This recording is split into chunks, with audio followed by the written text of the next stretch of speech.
भक्ति करने के लिए जितने भी साधनों की आवश्यकता है, वो साधन की आवश्यकता आपको भक्त बनाती है। और उस साधन की मुक्ति के बाद भी भगवत स्मरण बन जाए, उसी को कहते हैं प्रपन्न। साधन की आवश्यकता नहीं। सूरदास जी कौन है? प्रपन्न है। उनको ठाकुर जी को देखने के लिए नेत्र नहीं चाहिए। परम सत्य श्रीनाथ जी का नाम उनके हृदय में विराजमान है, उस नाम से ही वे दर्शन कर लेते हैं। श्रीनाथ जी कैसे? सूरदास जी महाराज अपने कुटिया में बैठ करके भजन करते थे, और जब वे पद गाते थे तो पद सुनने के लिए श्री जी बाबा का जैसे ही शयन होता था, शयन होते ही श्री जी बाबा तुरंत आ जाते थे और आकर के बाहर कुटिया के बैठ जाते और बैठ करके वहीं बैठे बैठे श्रवण करते जो भी सूरदास जी गाते। वापस लौट जाते। सावधानी से सुनना। एक दिन श्री जी बाबा ने मन में भाव रखा कि भैया आज गोसाई जी जल्दी हमको पौड़ा दें भोग लगा के। तो गोसाई जी तो कपाट बंद करके जाते थे दोपहर के, लेकिन ठाकुर जी जंगला में से कूद के भाग जाते थे, सूरदास जी की कुटिया पे जाके बैठ जाते थे।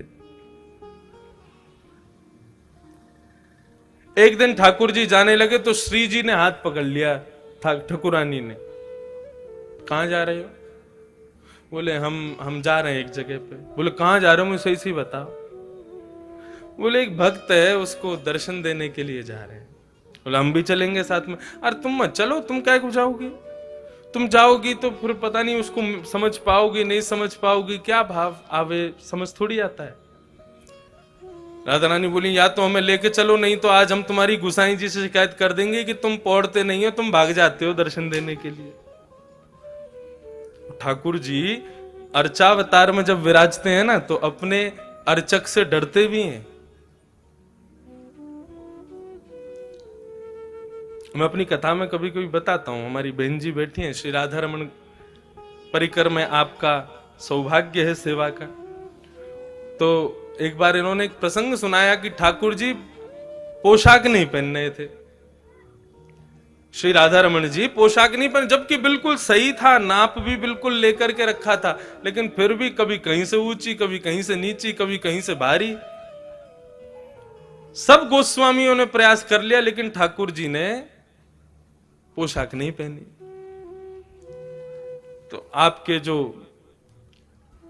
पूज्य दूसरे पिताजी ससुर जी हैं, वे सबसे बोले सुनो सब लोग बाहर जाओ, मैं थोड़ा ठाकुर जी से एकांत में बैठ के बात करूं। और वे ठाकुर जी के आगे बैठे, राधा रमन जी के आगे पोशाक रख दी। तो बोले अच्छा, तो आज आपको पोशाक धारण नहीं करनी है, क्योंकि हमें पता है नाप तो बिल्कुल ठीक है और पोशाक भी बिल्कुल अच्छी बनी है, लेकिन पता नहीं आपकी क्या इच्छा है, परेशान करने के मूड में हो। देखो हमें कोई झंझट नहीं है, आपको नहीं पहनी, बिल्कुल नहीं पहनाएंगे। बाहर दर्शनार्थी दर्शन के लिए खड़े हैं, बस 15 मिनट बचे, आप पहन लो, नहीं तो मैं तो अभी कपाट खोल दूं, बिल्कुल नंग धरंग खड़ा कर दूंगा आपको। आज हरि देखे नंगम नंगा, फिर तो सब हो करेंगे आपको देख के। ये रखी पोशाक, 2 मिनट का समय दे रहे हैं, सोच लो, यदि आपको पहननी हो तो अभी मैं धरा दूंगा, नहीं तो मुझे बिल्कुल कोई संकोच नहीं होगा, तुरंत कपाट खोल दूंगा, कुछ भी धारण नहीं कराऊंगा, लंगोटी में ही खड़े रहोगे आज। 2 मिनट बाद प्रणाम किया, बोले आपने विचार कर लिया होगा, मैं प्रयास कर लेता हूं, यदि प्रयास में सिद्ध हो गया तो समझ जाऊंगा कि नहीं आप धारण करना चाहते, नहीं हुआ तो फिर कपाट खोल दूंगा। बोले वही पोशाक जो 2 घंटे से पहन नहीं रहे थे, डांट फटकार करके जैसे ही धारण कराई, सो ही राधा रमन जी ने पहन ली और चुपचाप धारण करके दर्शन दे दिए सबको। तो अपने अर्चक से ठाकुर जी डरते भी हैं, क्योंकि अर्चक पुष्टि मार्ग के अनुसार, मैंने कहा ना यशोदा का स्वरूप, और बालक यशोदा से डरता है। मैं भी कभी कभी गिरधर लाल जी की सेवा करता हूं तो कोई कभी कुंडल उतर जावे, कभी मोर पंख उठ के भाग जाए, कभी यहाँ की हीरा जो लगो थोड़ी पे वो भाग जाए, मिले ही ना है महाराज, ढूंढते रहो कहां गए हो।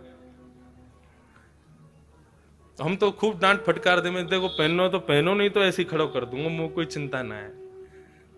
और वास्तव में एक और भाव, ठाकुर जी क्या छोटे से लाला है, और छोटे से बालक को, जैसे अब सर्दी का समय, छोटे छोटे बालकों को मैया टोपा पहनावे, कपड़ा पहनावे, तो कभी कुछ उतार के फेंके, कभी वो कुछ उतार, वैसी लाल जी हैं। तो क्या किया करो, छोटी छोटी गैया, छोटे छोटे घोड़ा, छोटे छोटे खिलौना ठाकुर जी के आगे रख दो और तब श्रृंगार शुरू करो। क्या बोले, अब लाला तू खेलवे में व्यस्त है कि अब तेरा श्रृंगार करेंगे। जैसे ही ठाकुर जी खेलने में व्यस्त हो जाए, श्रृंगार धराओ, तुरंत धारण कर लेंगे। ये भाव है केवल कि उनको व्यस्त कर दो किसी कार्य में, वो व्यस्त होते ही फिर आपका श्रृंगार स्वीकार हो गया। क्योंकि बालक किसी कार्य में व्यस्त हो, उसको फिर कुछ भी पहना दो, उसको भान नहीं रहता। वैसे ही ठाकुर जी में। तो लाडली जी बोली, या तो मुझे संग ले चलो, नहीं तो आज गुसाई जी से शिकायत कर दूंगी। लाल जी बोले, गुसाई जी से मत कहना, पूरे लेके चलो संग। अब तो श्रीनाथ जी, लाडली जी श्री राधा रानी को लेकर के श्री सूरदास जी के यहां जा रहे हैं, आसावरी।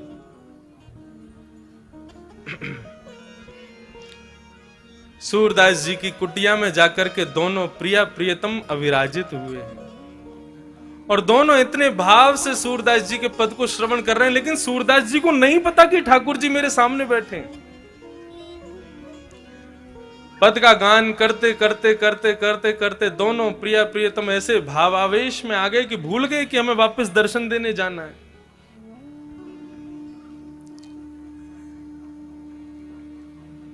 जैसे ही सूरदास जी का पद पूर्ण हुआ, किशोरी जी ने और लाल जी ने दोनों ने नेत्र खोल करके देखा, सूरदास जी बैठे हैं। किसी कार्य के लिए उठने लगे, कहीं जाने लगे, तो दोनों उनके पीछे पीछे चलने लगे। देखें तो सही कहां जाते हैं, क्या करते हैं।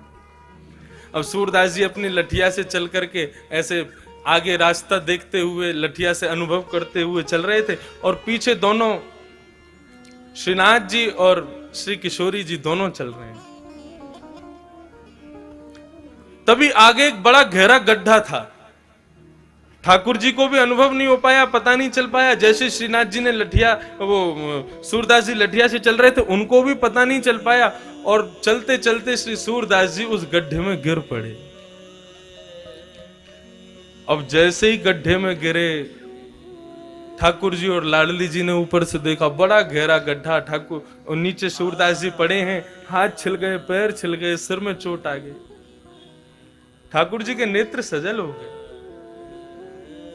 किशोरी जी, हम यह अवस्था में इनको छोड़ के ना जाएंगे, चलो इनकी नेक मदद कर दें, इनको नेक ऊपर उठा लें। बोलो, क्या बात कर रहे हो, बाबा पहचान जाएगा हमको, और पहचान गए हो ना तो जो भाव है ना या कि वो सब खत्म हो जाएंगे। ठाकुर जी वास्तव में मिलते क्यों नहीं है, ताकि आपका भाव दिनों दिन बढ़ता रहे। क्योंकि सामिप्य में दोष आ जाता है। आप किसी को दूर से देखो बहुत प्यारा लगेगा, लेकिन उसके संग आप 10-5 दिन रह लोगे ना, तो उसमें आपको दोष दिखने लग जाएंगे। तो ठाकुर जी भाव रखते हैं, कहीं मेरे दोष, ठाकुर जी में कोई दोष नहीं होता, दोष हम में होता है।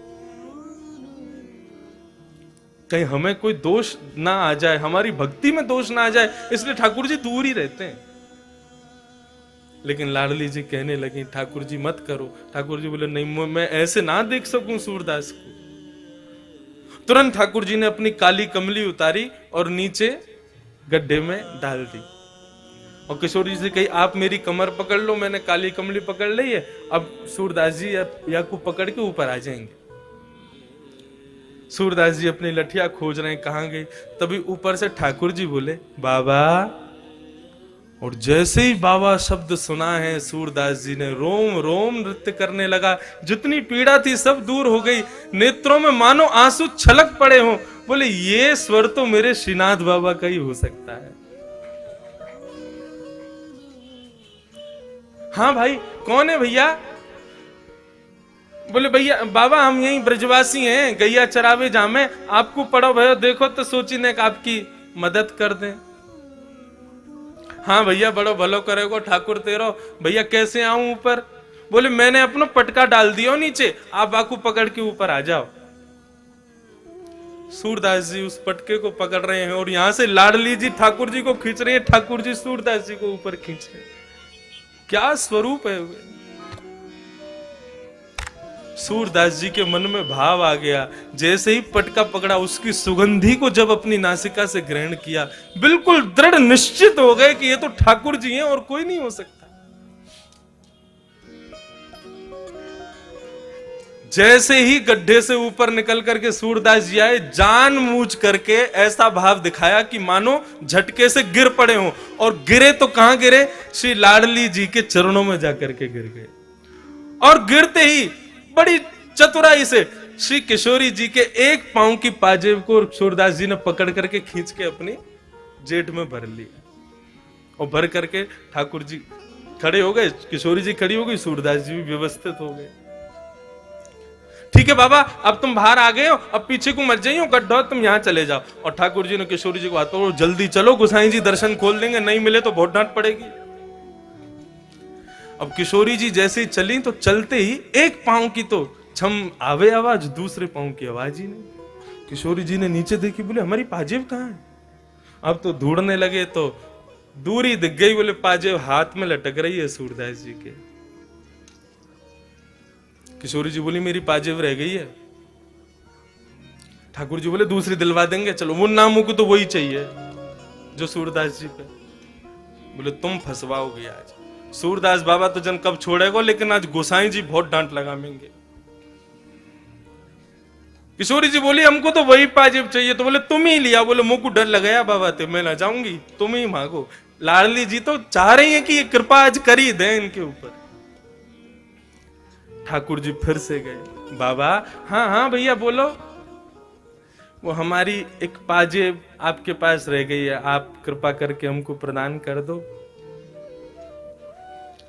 ठाकुर जी बोले, वो सूरदास जी बोले भैया मैं कैसे मान लूं ये पाजेब तुम्हारी है? अब भैया मैंने तुम्हें दे दी और फिर कोई आयो कि बाबा मैंने तुम्हारी सहायता करी, मेरी पाजेब गिर गई, तो मैं तो झूठा रह जाऊंगा। ठाकुर जी बोले तो आपको पता कैसे चलेगी कि या की दूसरी पाजेब कौन के पास? आप पे आंख तो है ना? बोले आंख ना है लेकिन हाथ तो है ना, अनुभव कर लूंगा मैं।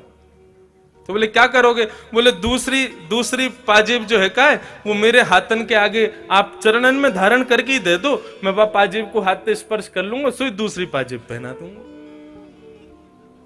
किशोरी जी मुस्कुरा गए, बोले सूरदास जी समझ गए कि ये ठाकुर जी पधारे हैं। ठाकुर जी बोले आओ। अब तो किशोरी जी आगे आई, आगे आकर के खड़ी हुई, सूरदास जी से कही सूरदास जी नीचे बैठो, नीचे देखो, एक पाजेब देख लो और दूसरे पाँव में पहना दो। जैसे ही पाजेब देखी तो समझ गई, बोले हाँ भैया तुम्हारी है। दूसरे पाँव में पाजेब पहना करके श्री किशोरी जी के चरणों से लिपट गए सूरदास जी, अपने नेत्रों के जल से उनके पैरों को धोने लगे। बोले कृपा करो प्रभु, मैं पहचान गया हूं आप पधारे हो मुझ पे कृपा करने।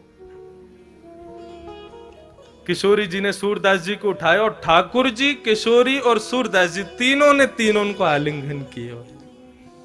और आलिंगन करके ठाकुर जी और किशोरी जी ने अपने हस्त कमल से जैसे ही सूरदास जी के नेत्रों पे हाथ फेरे, बोले बाबा आंख खोलो।